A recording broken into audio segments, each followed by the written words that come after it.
Hereby, I open the academic ceremony in which Daryna Melnyk will defend her academic thesis titled Success Factors of Innovative Universities. Dear candidates, may I invite you to present a summary of your study and the conclusions of your thesis.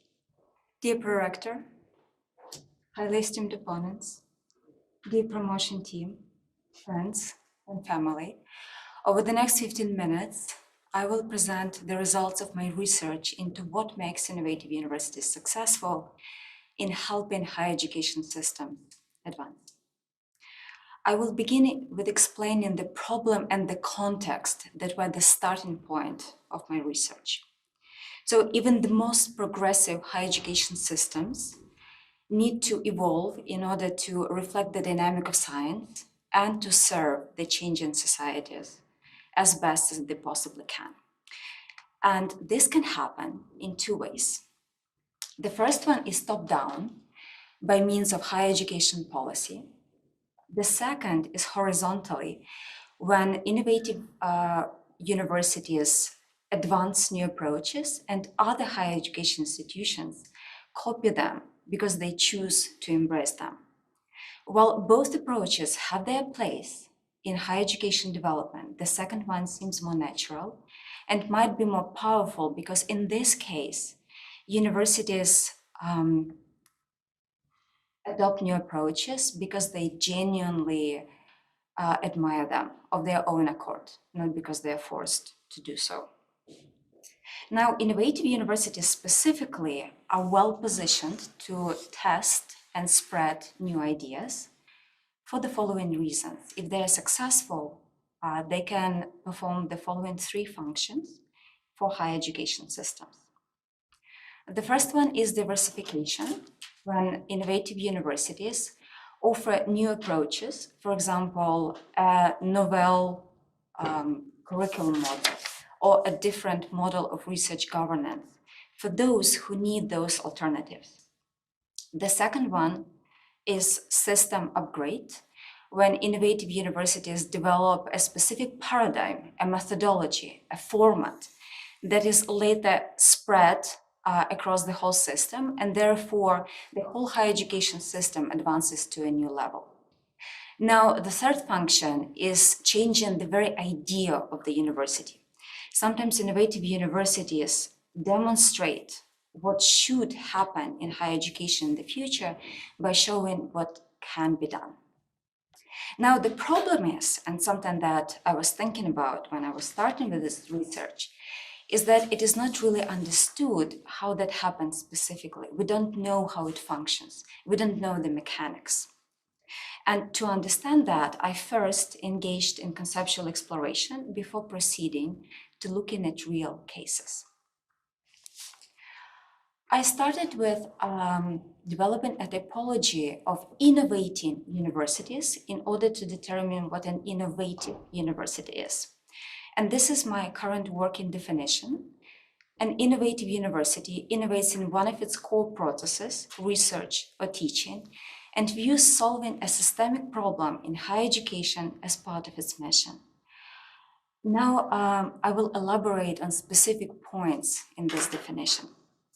So core processes, because they are peculiar to universities, unlike, let's say, endowment management or other supporting processes. And usually for innovative universities, these comprise constitutive elements to their model. So they're critical to the way they operate. It's not just a nice to have for them, it is who they are. Now, solving a systemic problem in higher education, because if they're addressing a local problem, then it's just organizational idiosyncrasy. It's not really an innovation that spreads and changes how higher education operates. Which brings me to the point that innovation is always context dependent, because what is new, groundbreaking and timely for, let's say, Dutch higher education might be already old news for American higher education. And what is highly needed for North American higher education might already be everyday in European higher education area. Now, innovations are part of Innovative University's mission. So it's not just teaching and research for them, it's actually also testing new approaches, which means that technically they have two sets of core processes: teaching and research, and testing new approaches to teaching and research. So for me, influence over higher education institutions is the ultimate measure of Innovative University's success, hence my thesis title. Now, after developing this definition, I went further and started with working on the analytical model, which I then tested through case studies. So analytical model is based on what we already know. And then that still leaves some gaps which had to be tried out. So I used 3 case studies to see what works, what doesn't, which got me to the developmental model, which can actually be used or can be used later as a foundation for developing and supporting innovative universities. Talking about the analytical model specifically, it was developed in the spirit of the ideal type, which means that it is a generalization of a phenomenon. So it's not a description of a specific university, it's a description of the ideal model or the ideal type. The analytical model consists of 3 dimensions. The first one is what I call the innovation pipeline, or the life cycle of innovations, which consists of invention, implementation, and spread. So invention is coming up with new ideas. Implementation is making the real change happen at an institution. And spread is other universities borrowing innovations from this specific institution. The second dimension was organizational layers, narratives, leadership, and policy. Narratives are the stories we tell. So, for example, are those who come up with new ideas and then insist that they should be implemented, therefore disturb the status quo, villains or heroes. Leadership, I understood widely, those are everyone who is responsible for innovations or who impacts innovations significantly. And that could be a university president, that could also be a student. So anybody who advances innovations or advocates for them would be a part of this layer. Finally, policy is decisions that were made before, regulations that happened in the past and now result in fossilized structures. So for instance, departmental structure, or in many universities, a career ladder would be the outcome of previous policy and not the actual policy that is happening and impacting the world of a specific higher education community at the moment. Also importantly, policy as well is the norms that a university is living by, and it regulates resources, meaning that it is policy which defines whether we are investing in a new legacy building or in an experimental initiative. The third dimension was environment. Some decisions are up to universities and institutional makeup, and some depend on the context a university operates in. So, for example, a political situation in a country. This got me to the 3x3 matrix. I developed assumptions at the intersections of all 3 dimensions. I will not be showing you all of the assumptions. I will show you 2 examples only. So in external policy, in invention, you see university autonomy. And in implementation, intersected with internal narratives, literature suggests that recognition of individual implementers' efforts might be affecting whether innovations take place or not. Following the development of the analytical model, I proceeded to looking at real cases. I had 3 of those. Maastricht University in the Netherlands, Asian University for Women in Bangladesh, and African Leadership University in Rwanda and Mauritius. They represent different normative, political, economic, and cultural spaces. However, all three of them innovate in teaching specifically. Now, to introduce you to these institutions a little bit, Maastricht University was founded in 1576 and will celebrate its Golden Jubilee next year. Its innovative profile includes 5 main innovations, ranging from problem-based learning, whereby the whole learning experience revolves around setting and solving problems, to international classroom and global citizenship education. It has proven to be incredibly impactful worldwide, exercising its influence through literature and multiple practice sharing projects all across the world. Asian University for Women is much younger. It was founded in 2008 and offers radical access for women in the region, as well as liberal arts education rooted in South Asian context. Despite its young age, the traces of its influence can be seen in numerous other Asian institutions already. African Leadership University is 10 years old, founded in 2015, and features missions instead of majors, and Africa itself as the curriculum. It is not as impactful as the other two. However, it is widely covered in both scholarship and mass media worldwide and is quite noticeable regionally, slowly changing the perception of how a university model can be structured in the continent. Now, talking about methodology, I selected case study methods strengthened by a number of ethnographic tools.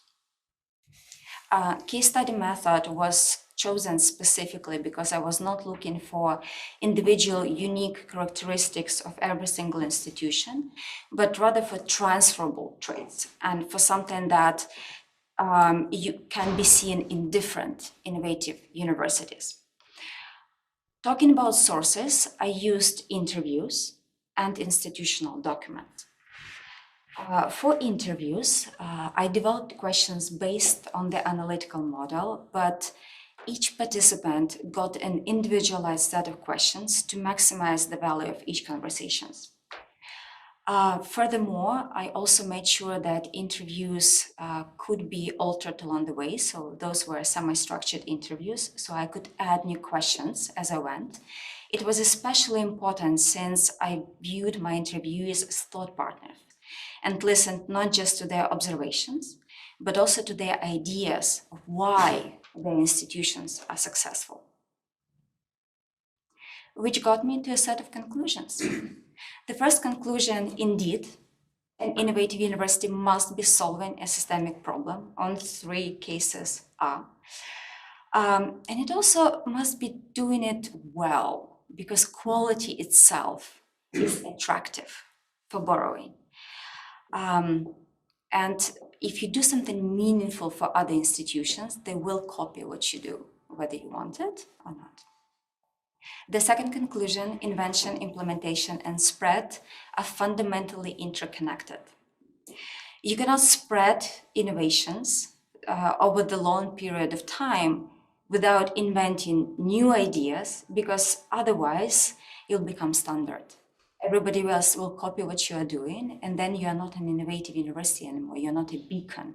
You're just like everyone else. If you do not implement ideas that you develop or that you borrow, then it's just an exercise in organizational creativity. It does not lead to real change. Finally, spread is incredibly important because it makes universities to reflect on what they do, and it invites further improvement.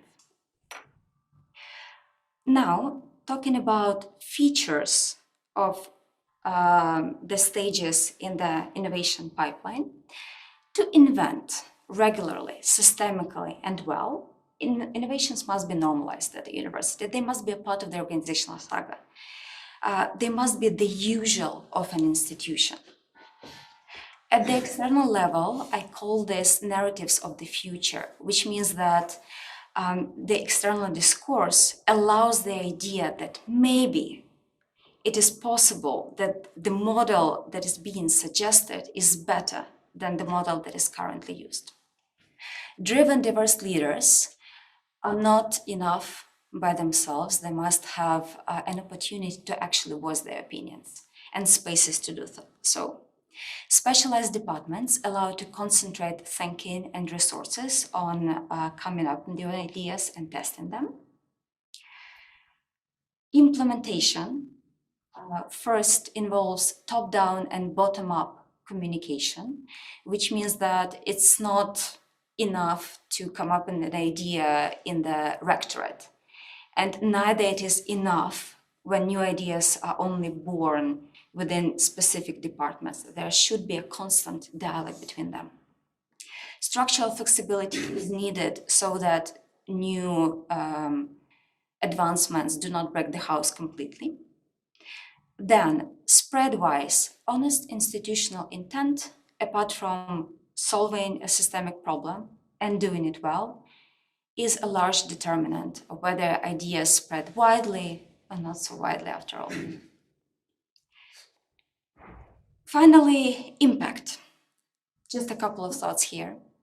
Firstly, for policy, I believe that this research demonstrates that an innovative university can be as powerful an instrument of national higher education transformation as higher education policy, and policymakers would be able to identify innovative universities and the best ways to support them. Scholars can use the typology of innovating universities, the definition of the innovative university, conceptualization of innovative universities' impact on higher education systems, as well as the mechanics of how it happens. Innovative universities can recognize themselves, diagnose their issues, and fulfill their full potential, as well as determine how to make their students, faculty, and staff as happy as they can be. And finally, other universities. So if you think about it, in higher education, everything has been tried at some point or another, but not everything has been tried by every single institution. And there is endless potential in learning from each other. Innovative universities are positioned particularly well to learn from.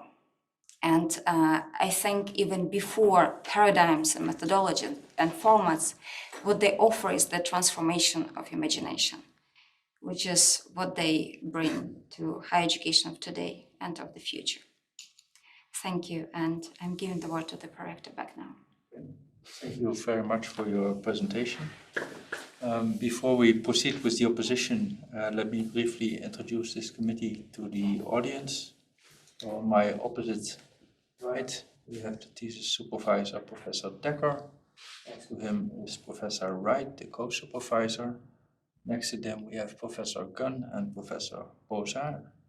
And on this side, on my far left, we have Dr. Bastiaans. And then we have Dr. Sa and Dr. Melnyk, who is the acting secretary of this degree committee.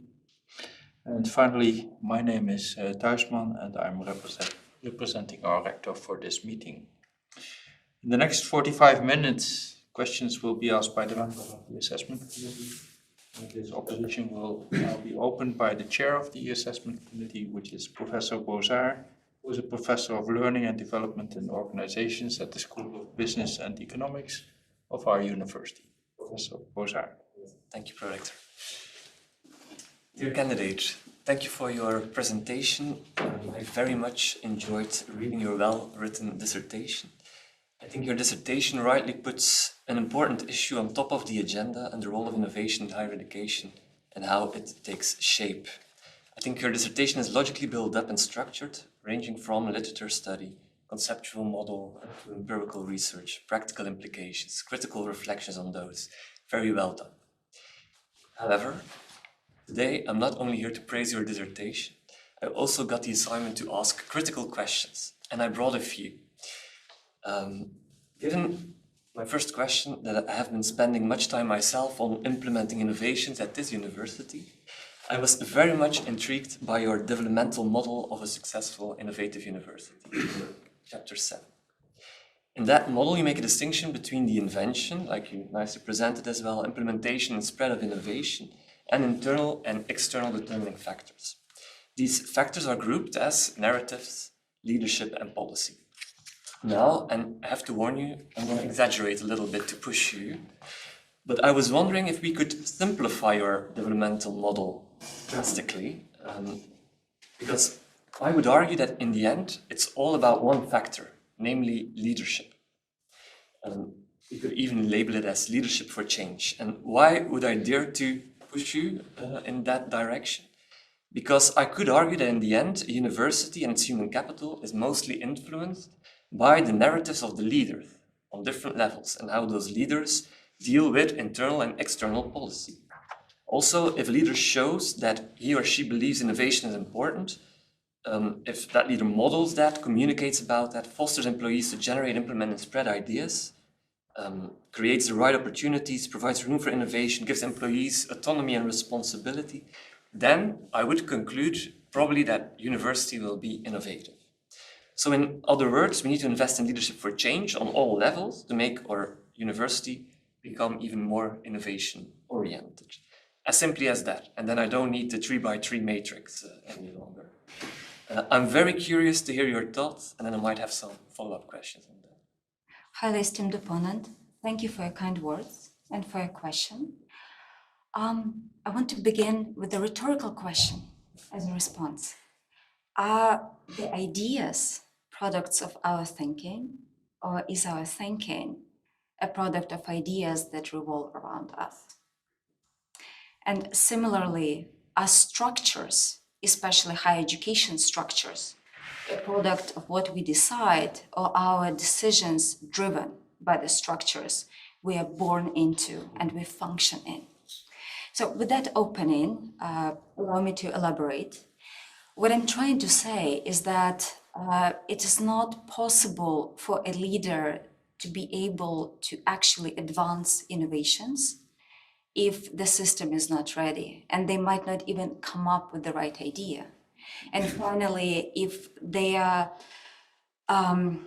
operating in an inimical environment to new thought as such, externally, politically, for example, or if they come to an institution that takes pride in lack of change instead of change, it might be incredibly difficult, and it would require a lot of personal effort, a lot of hero level effort for them to actually make something happen.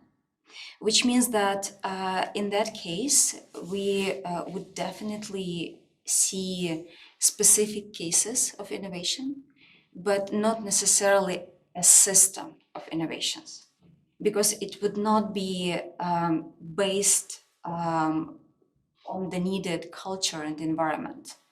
It would be all lying on this incredible effort of one or two individuals. I understand it's about an interaction between leadership, policy, systems in place. Does that also mean that some innovations are simply not possible? Is that what you're saying? Because of a given system and a given policy? I would say that some innovations are not possible at a given time. Some of them require warm-up, and some of them require luck. I like your answer very much. The factor leadership still takes a central position in your model. Might it be that that factor is taking such a central position in your model also because in the case studies that you undertook and that you have been studying, the participants you have been questioning there were often in a leadership role. You have been talking mostly with director managers, leading innovation, or with project leaders, leading innovation projects. In which way this has been influencing the position of leadership in your matrix? Thank you for bringing that up. I think that it would be reasonable in the future research also to talk to those who are subjects of innovative processes, who are not advancing innovations, who are not advocating for them, who might not be accepting them unless forced. And then also receive their take and see how that modifies the model. However, I think I'm diverging slightly in my answer. I believe that you are absolutely correct, and that is a valuable insight. I was talking to leaders. In fact, a leadership position, a position of certain power, of responsibility for innovations was one of the criteria that I used to select my informants. Yeah, okay, that's clear. I still have time, Pro-Rector, for 2 minutes. Yes. I want to take you to the concepts and the conceptualization you have been using of innovative universities. I think you did a great job in bringing together those different typologies of innovative universities, as well as for successful universities, you did that. At the same time, you define innovation as the invention, implementation, and spread of ideas. Suppose that we would have stick to that definition of innovation, and that we would have defined innovative universities and successful innovative universities in a similar manner. Would that be possible, you think? And would that have changed your study so that we define, I don't know if you understand what my reasoning is, so that we define an innovative university as an university that is good at generating ideas and implementing those, and that thus success should be defined as generating ideas and implementing them. Yes, so that is actually one of my main points in chapter 7. Unless you are inventing new ideas, at some point you will run out of ideas to spread. Yeah. Unless you implement ideas, then it's just some wonderful thinking that can end up in publications but does not result in change, and so on. Would you then still need the typologies that you have been studying, and would you go back to those typologies of innovative universities if you would do it over? I want to share a bit of the thinking process behind that. I began with a really vague understanding what an innovative university was, and my supervisors rightly kept asking me, well, but how does it differ from this, and that? What is its antipode? What are you comparing it to exactly? So developing a topology was a tool to clearly define an innovative university, because there is a lot of difference between innovating universities and innovative universities. The main focal point of the difference is that the latter make it a part of their raison d'etre. It's a part of their mission. They cannot imagine themselves without also being responsible for that. And just one final note to add to this answer, I think that the typology itself is useful because at the policy-making level, it allows to pinpoint them and then support them better. Thank you. Okay. Thank you very much. Sorry, I'm going to be really annoying now. Can I interject at this point in response to the question? Or does that get in the way of the Probably flow? not. Afterwards, because I can help you. But feel free to get back to this point later. The opposition will now be continued by Dr. Bastiaans, who is the Managing Director of EdLab, the Maastricht University Center for Teaching and Learning. Dear candidate, first of all, I can only agree with my fellow opponent. It was both a pleasure and a challenge to read your thesis on innovative universities. And congratulations on reaching this wonderful milestone after such an extensive research and reflection. In your work, you've presented a thorough, insightful analysis of innovative universities, approached from multiple theoretical perspectives. I found it both enriching and inspiring. It was also nice, and especially nice, to see Maastricht University as one of your case studies.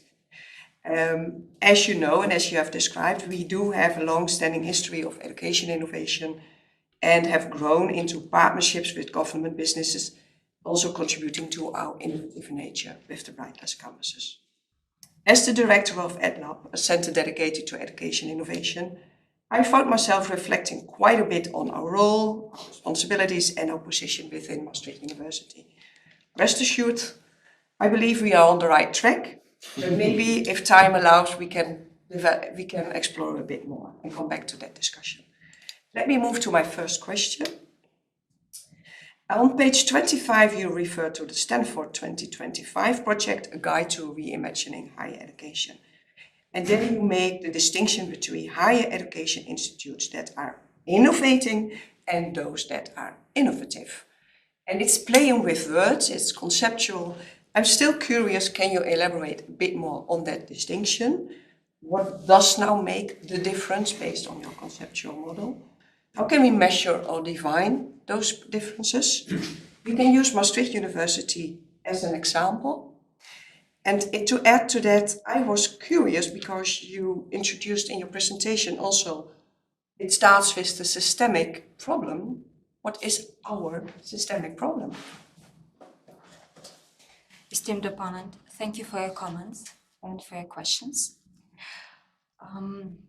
And also thank you for the idea of using Maastricht University as an example. It will be a useful tool. So when Maastricht University was still conceived, not yet founded, but conceived, one of the conditions of its opening was that it had to be an experiment. It had to be innovative because only that could justify opening one more medical school in the country. And at the time, the issue that Maastricht University was addressing, not just nationally, but globally, is the lack of medical professionals who could get right on it after completing their studies, who could think critically about the situation, who could approach diagnosis with a critical and questioning and problem set in mind. So those are two illustrations that will help me now with, maybe adding arguments to my definition. An innovative university, they all teach and research. I also made a comment in my chapter 1 that, it appears that the only thing they do is innovating. That's not true. Their main processes are always teaching and research. But it is important for them, it's a part of their identity, it's a part of their place in the higher education system to also ideally keep solving systemic problems that would help them maintain their status of innovative universities. And for Maastricht University, in the beginning, that was the lack of medical professionals, what I already referred to.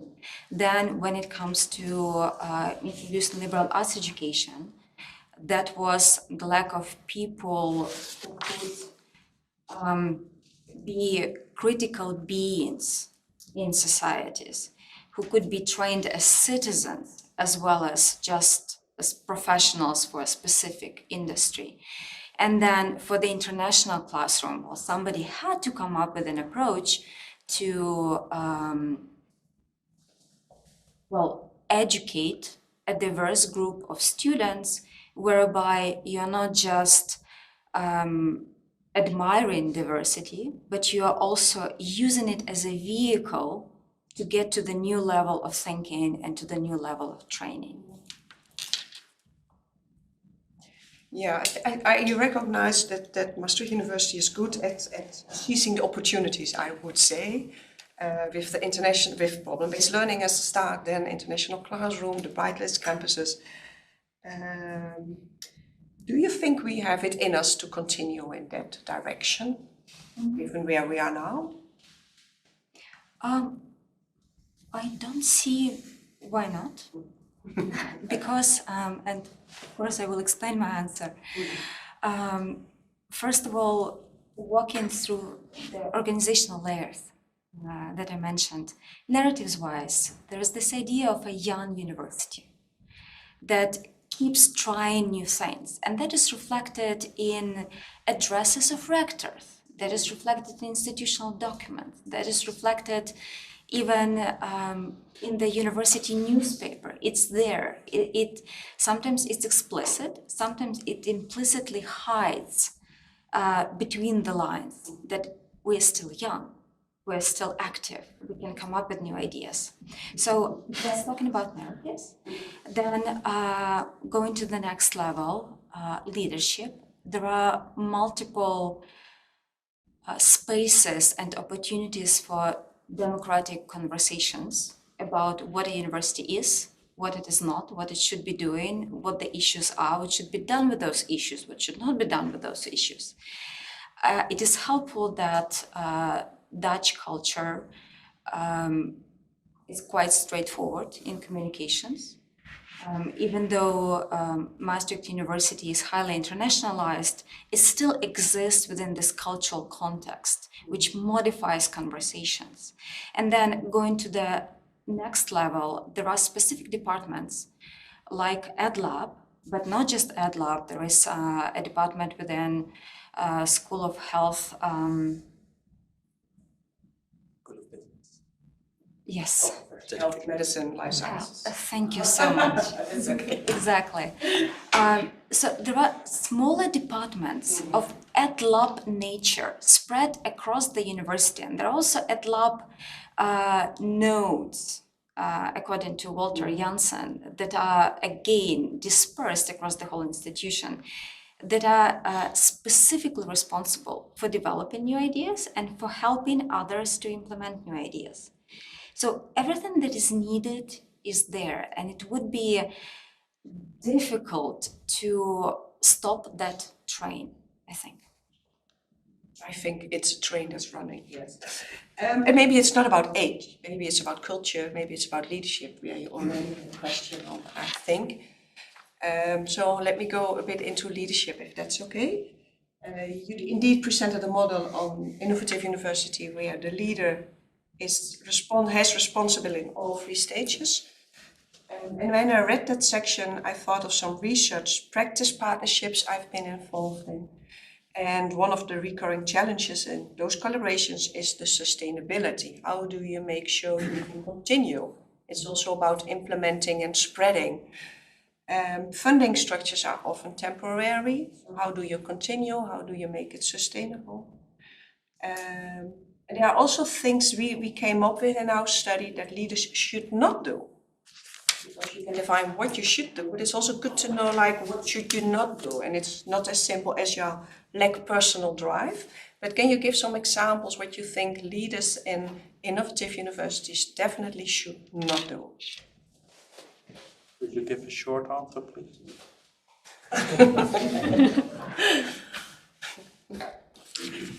Exercise control. It's very short. Exercise control. Okay. May I ask a bit more or not? I'm very sorry, but Okay. Thank you for your answer. I think the time is too short to answer all the questions. So, and I'd like to give the floor to Dr. Tsa, who is an associate professor at the Faculty of Education at your university. Thank you, Chairman.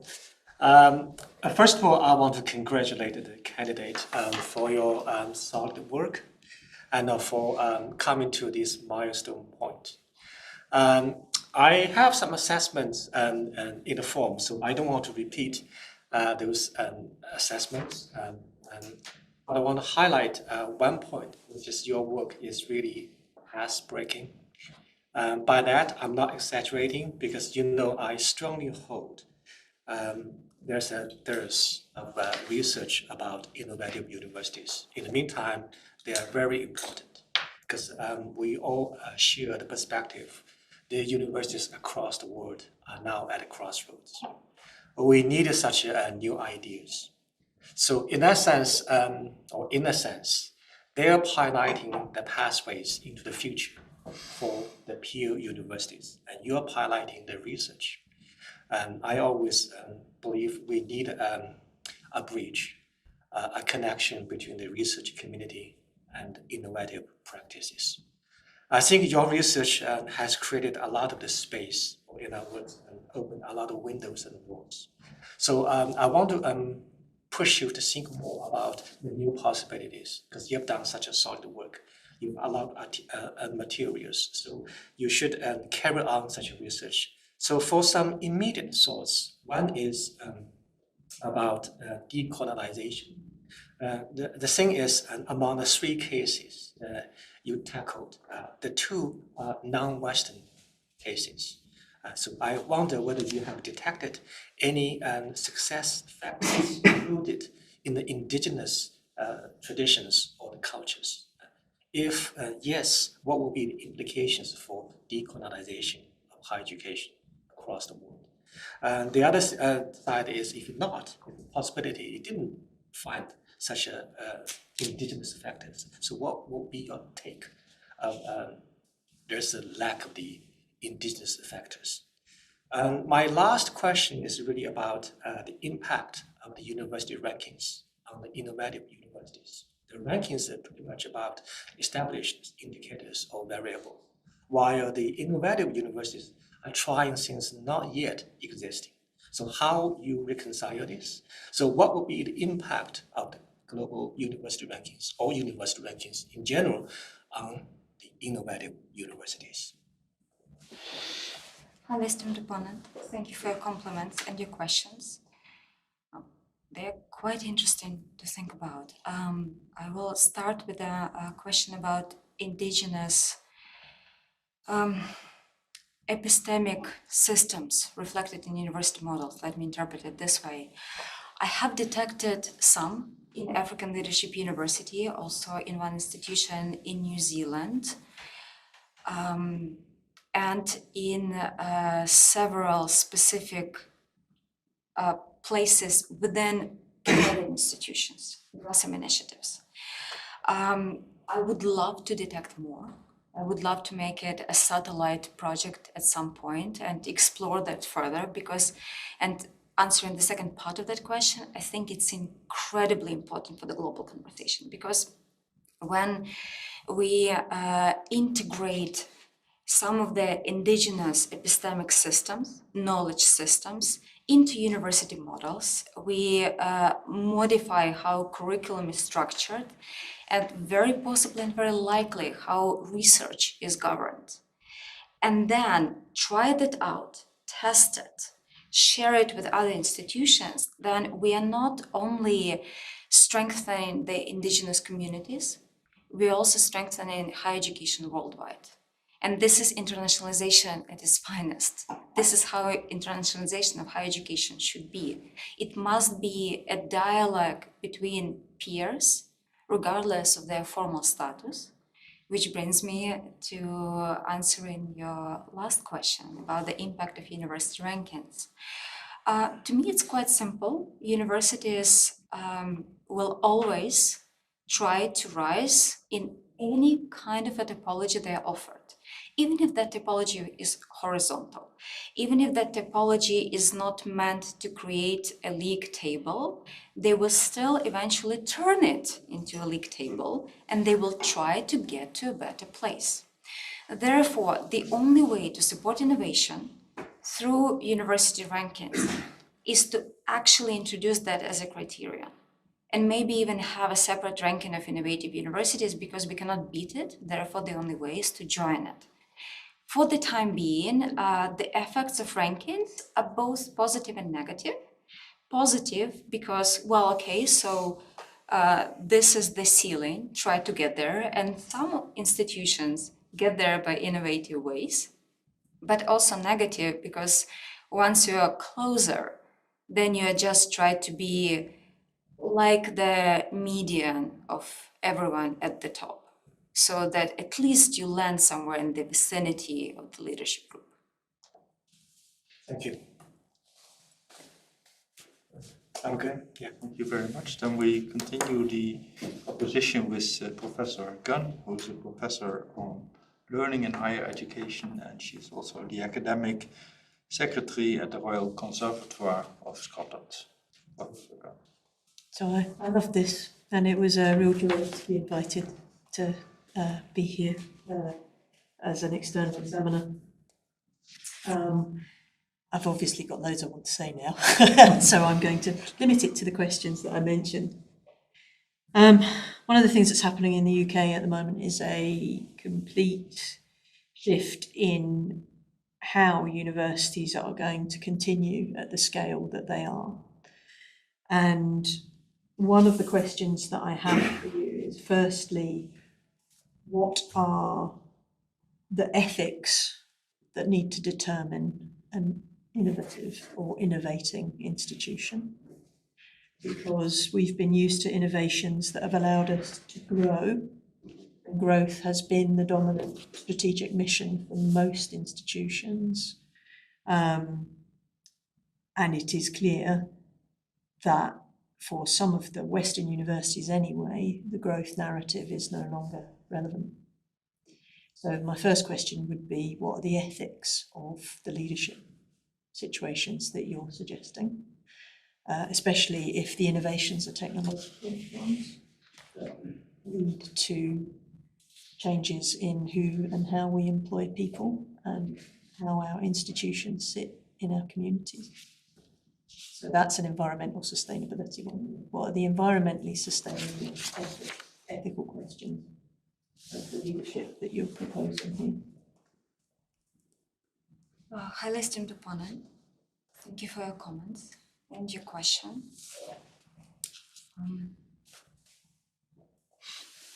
I will answer at the level of principles and at the philosophical level, and then we'll try to project it onto practice. So for me, universities, the university as such is the institution that at any given point is responsible for knowledge in all its forms and shapes, for its sanctity as well, and for using it for the betterment of the world. So that is the idea of the university. And for me, the ethics of innovation should be rooted in that idea of the university. If it is not, if it doesn't adhere to it, then it would be unethical. So if it's not used for the betterment of society, if it does not serve knowledge as such, then we have a problem. Now, as I said, I'm answering conceptually, that is quite abstract. How do you translate that into practice? And I don't think there is a solution that fits every higher education system, because they are all in different places and it's highly contextual. And what is right for some places would be entirely wrong for other places. And similarly, it might not even be one solution for all institutions within a niche, not even talking about institutions within one higher education system. The question is, who should be determining that? In my opinion, and to continue the line of thinking of bridging research and practice, there should be that theoretical, practical community of researchers and practitioners who discuss this thing. Because so far, innovative universities have been quite isolated. They all do their own thing, and innovators within standards, so to say, universities are also isolated. They're just busy. And if that forum is created, then maybe some specific guidelines can be developed towards many things, including ethics. Okay, so I'm going to discard my second question so I can go back to the thing I really wanted to say. Because I'm old and I get to do that sort of nonsense these days. I think the first question, or the earlier question for me with regard to what you're looking at, was about when does innovation fail? And I guess innovation fails when you've got somebody who's very prophetic, and that means they're not in the right time, because the thing about prophecy is people never see it at the time. They then go, oh, that was a prophet. And some of what you're talking about is something that designers call speculative pragmatism, which was a form of thinking that John Dewey was really interested in, because it's the enablement of futuristic modelling that takes all of the contemporary context in and is able to move with it at the right time. So I think my answer to you with that is that it's not just futuristic thinking, it's actually speculative pragmatism. So there's a constant relationship between the person who is looking to innovate or the organisation that's looking to innovate and just a little bit of pragmatism.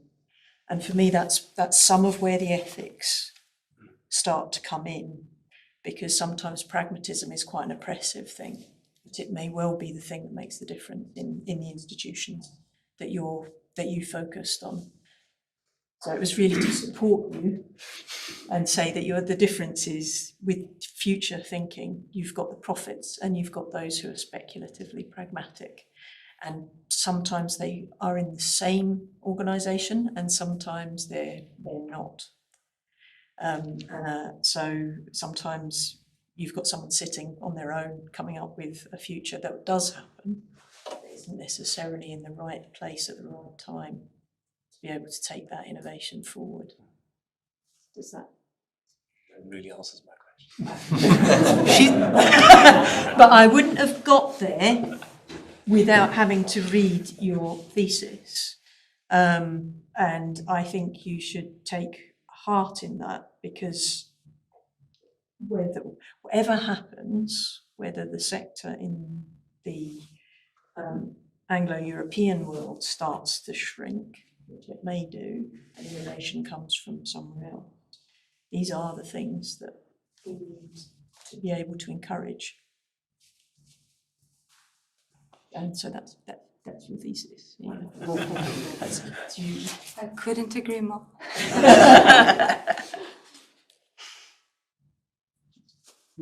That was the question. It was a supportive statement. Well, she's probably sitting over there. I'm not the examiner. You don't want her to comment on it? Okay, so my question is this. Are you creating another grand narrative that may actually come back to bite us?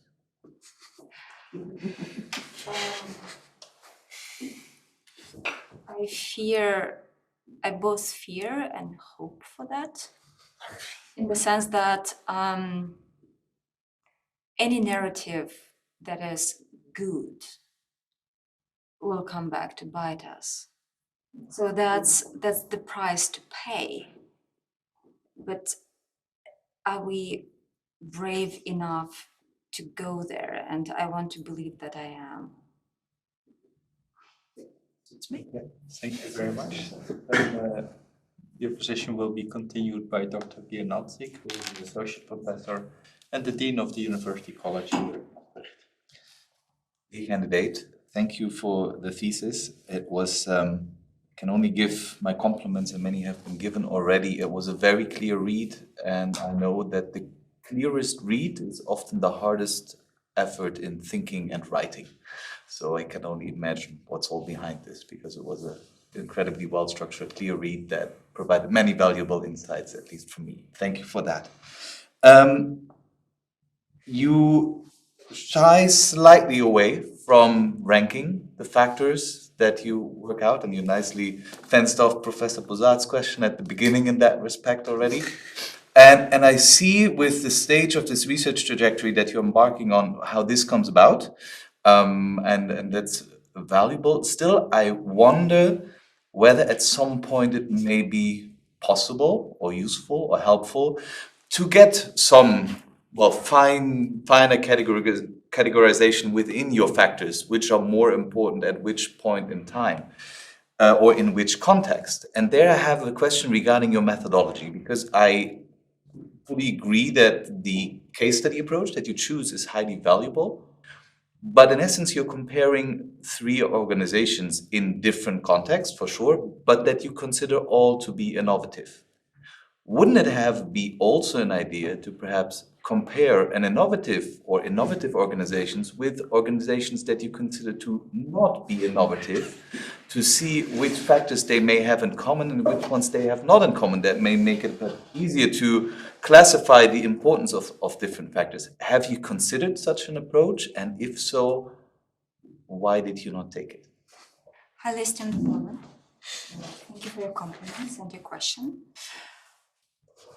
First, I did not consider it in this specific formulation, but I did consider looking at higher education institutions that failed in being innovative for various reasons, and the remains of that can be found in chapter 3 when I explore different ways you can fail before you succeed. Regarding looking at an innovative university and a university that is not innovative and comparing the factors, an honest answer is I would love to do that. I would absolutely love to do that. Good. Which answers the follow-up questions I potentially had about what is the outlook for upcoming research, future research that is part of it. Do you have other further suggestions, generally for research, but perhaps also with respect to your own plan?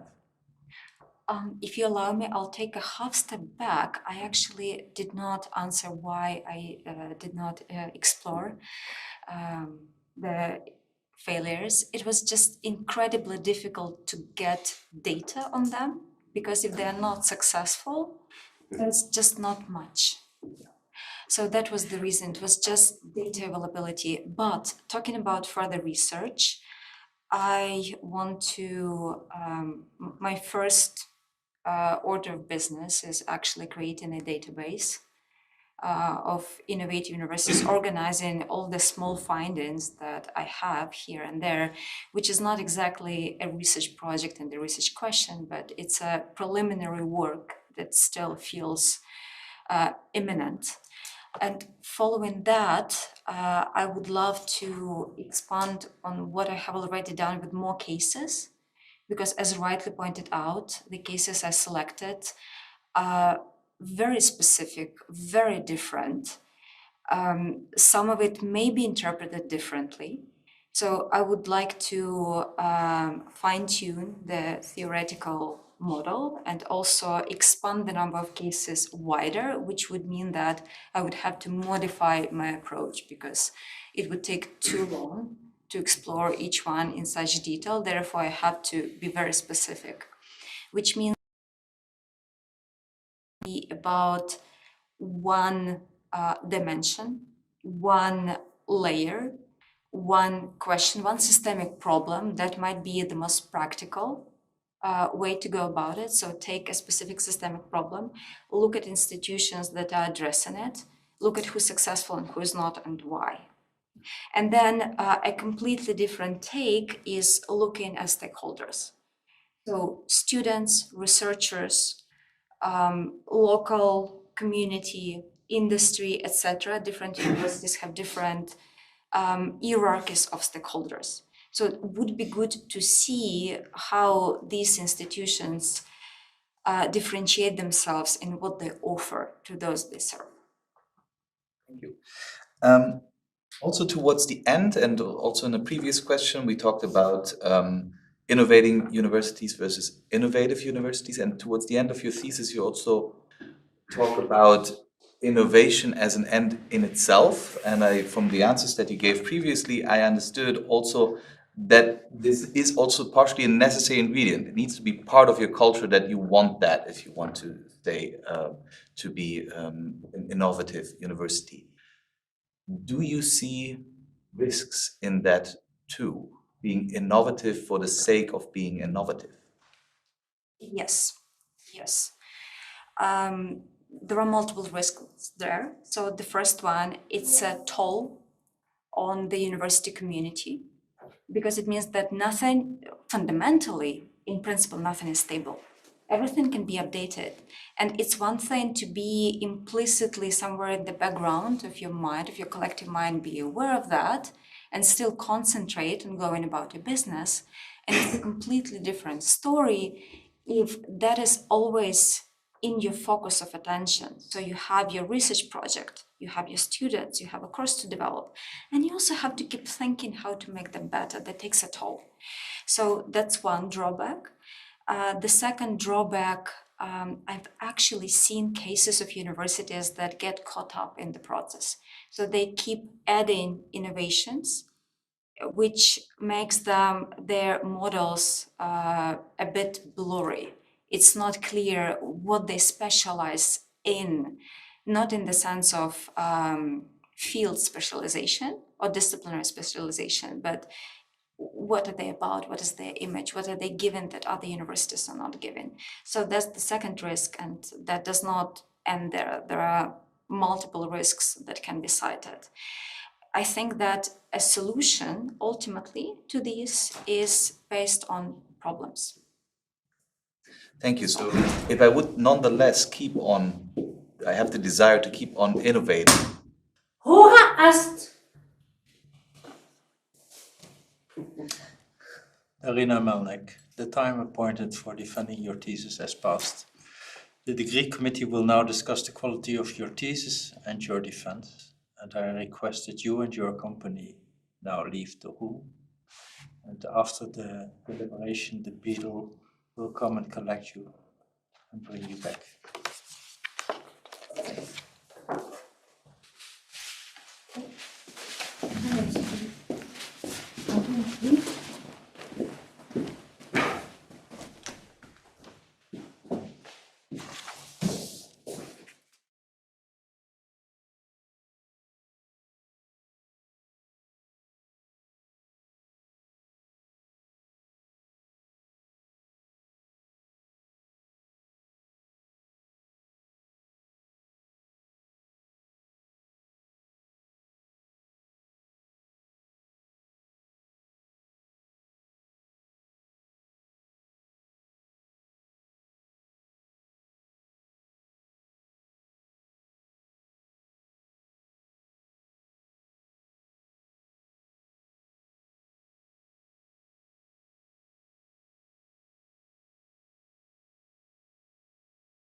Daryna Melnyk. The degree committee here present has assessed the quality of your thesis and your defense. In view of its positive verdict and taking into account your previous qualifications, the degree committee has decided to grant you the degree of doctor. Professor Dekker is authorized to confer upon you this academic distinction in accordance with Dutch university custom. I invite your supervisor to now take the floor. Please all rise.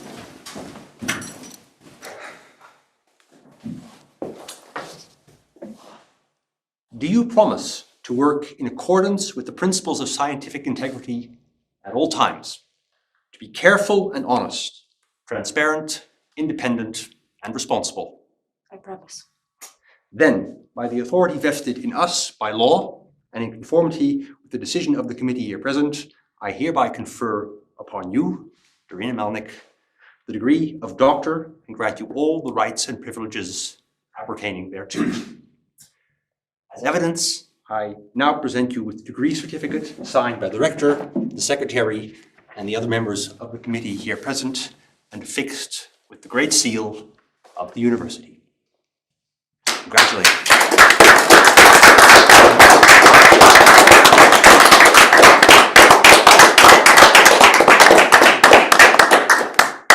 Very good. Please be seated.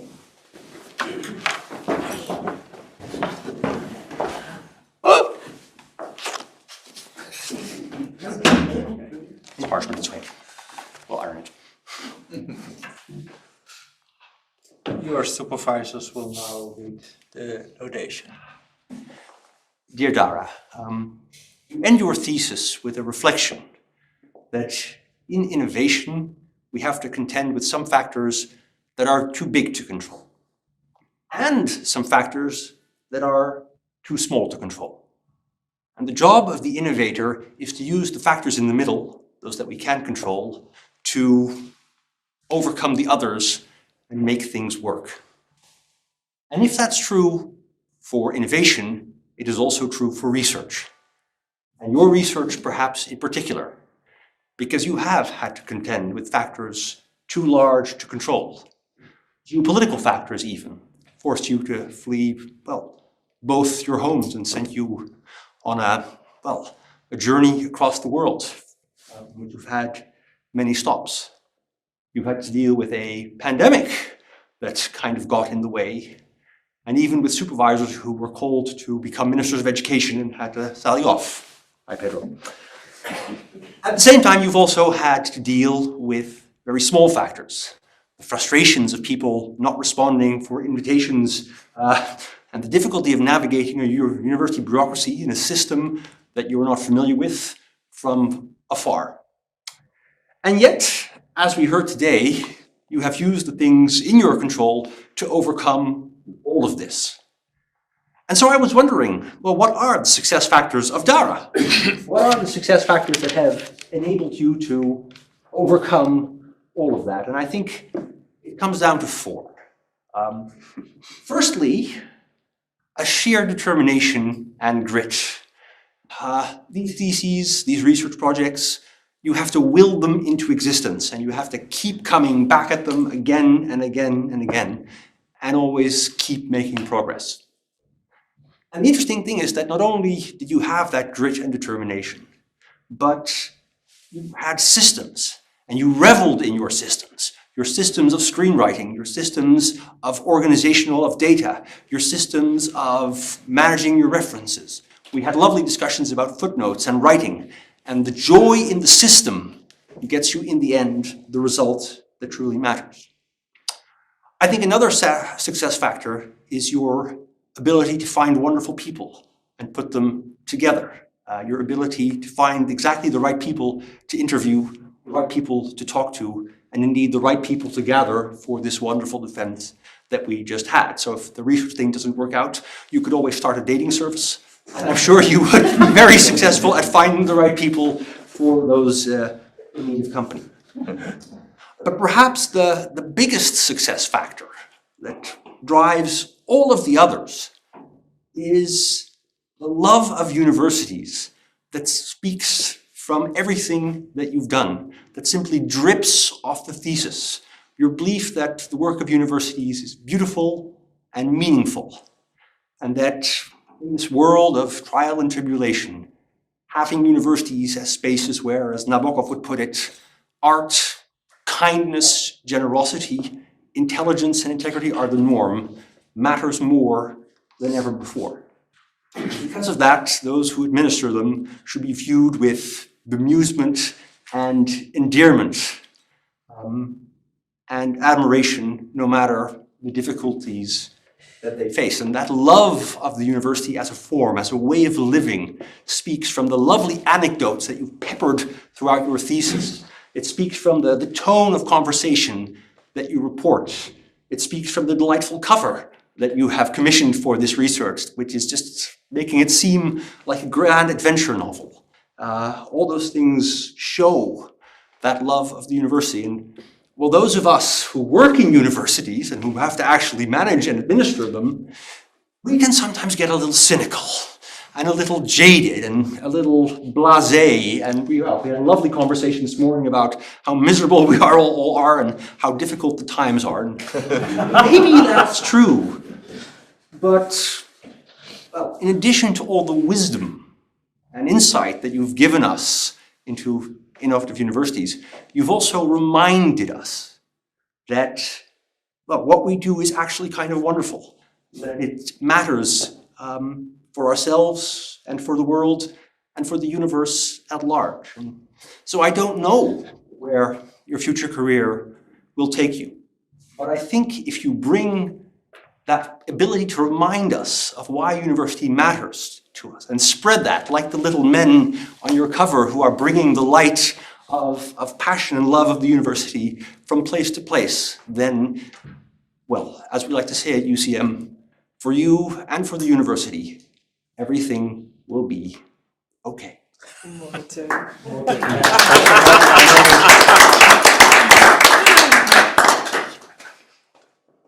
So, right.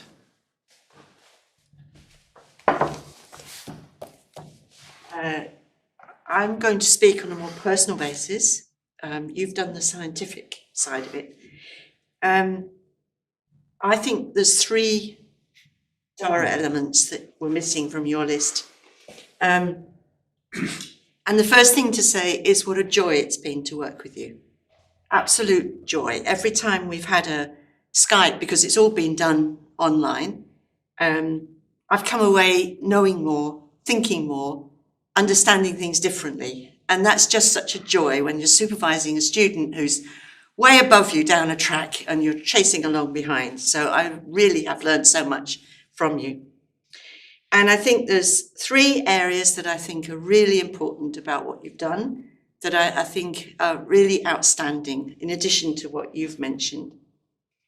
The first one is the depth and the breadth of your knowledge. The depth of the understanding of the literature and the breadth of your knowledge across the world of the different universities that kept taking my breath away. Oh, well, in so-and-so they do, oh, do they? Okay.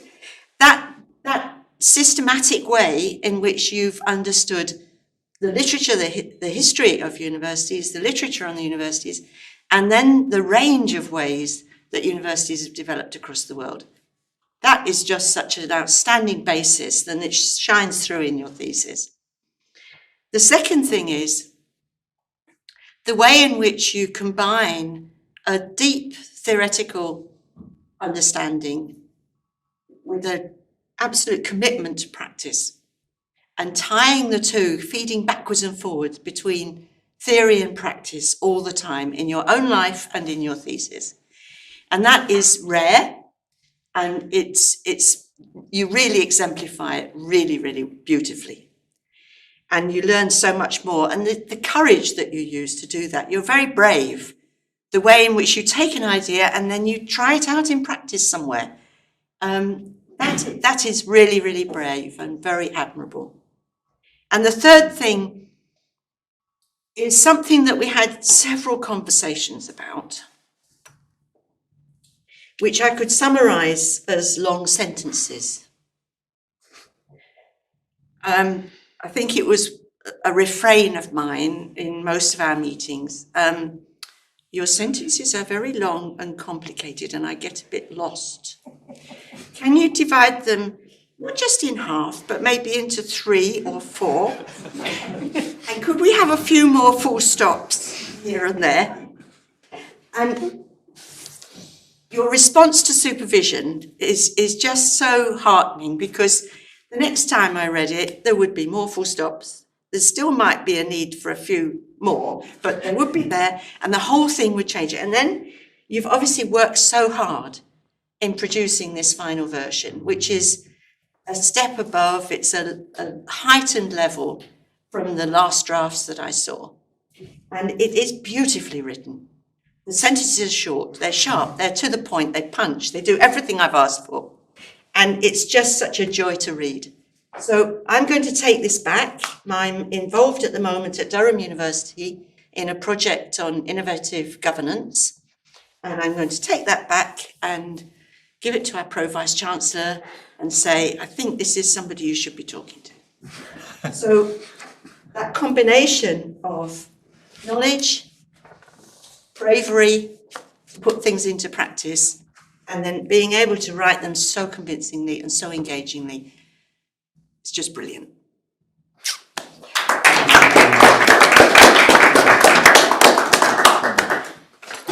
Dear Dr. Melnyk, also on behalf of Maastricht University, I congratulate you with the doctorate degree that you've just acquired. And my congratulations also go to your supervisors, your partner, your family and friends. And before I close this meeting, I would like to thank all members of the degree committee, and especially those coming from far. Your participation is much appreciated. What's next? After closing this meeting, we will all go to the reception in the refectory elsewhere in this building, where everyone can congratulate the new doctor. And before we do that, or halfway on the way, we will take some pictures at the stairs. Okay? Thank you all very much for attending this historic day in the life of Daryna, and I now close this academic meeting.